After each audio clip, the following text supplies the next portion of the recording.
భక్తకుల పావన చరిత్రయుగ పురుషులు శ్రీ ఆది జగద్గురు రేణుకాచార్యుల వారు. మన దేశంలో మత సామరస్యానికి ప్రతీకలుగా నిలిచే ప్రాంతాలు ఎన్నో కలవు. అలాంటి వాటిలో తెలంగాణ రాష్ట్రములోని భువనగిరి యాదాద్రి జిల్లాలోని కొలనుపాక కూడా ఒకటి. ఇక్కడ వెలిసిన శ్రీ సోమేశ్వర లింగము నుండి లింగోద్భవము చెందిన శ్రీ ఆది జగద్గురు రేణుకాచార్యులు వీరశైవ మతస్థాపన మూల స్థలముగా మరియు వీరశైవుల పుణ్యక్షేత్రంగా విరాజిల్లుచున్నది. వీరశైవము గురించి శివాగమాలందు తన ధర్మ సిద్ధాంతముల గురించి పేర్కొనబడినది.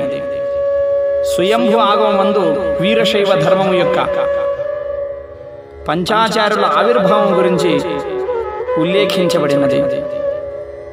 అందులో శ్రీ ఆది జగద్గురు రేణుకాచార్యుల గురించి ప్రవక్ష్యామి భవిత్రుంశ్చ శృణుతజ్జన వక్రమం శ్రీమద్రేవణ సిద్ధస్య కొల్లిపాకీ పురోత్తమే సోమేశ్వరలింగా జననమావాసః కదళీపురే. ఈ విధంగా మన తెలంగాణ రాష్ట్రము యొక్క పర్యాటక శాఖ వారు విడుదల చేసిన పుస్తకంలో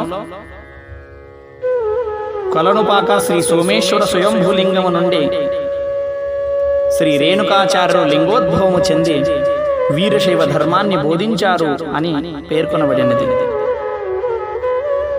కులాన్ని పావనము చేయు స్థలము అనే అర్థము కొలనుపాక నామము సార్థకమైనది.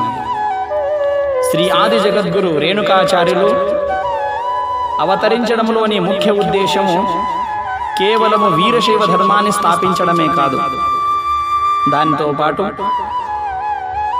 శివభక్తులందు జాతి మతము సదాచారము సహజీవనము జగమంతా శివభావము విశ్వప్రేమ విశ్వాసపూర్వకమైన ఒక సుందర సమాజాన్ని నిర్మాణం చేయునని శ్రీ జగద్గురు రేణుకాచార్యుల ముఖ్య ఉద్దేశం. ఇది కేవలము డాంబికమైన విషయం కాదు. ఎందుకనగా అనేక గ్రంథాలు ఆధారముగా సాక్షిగా ఉన్నవి.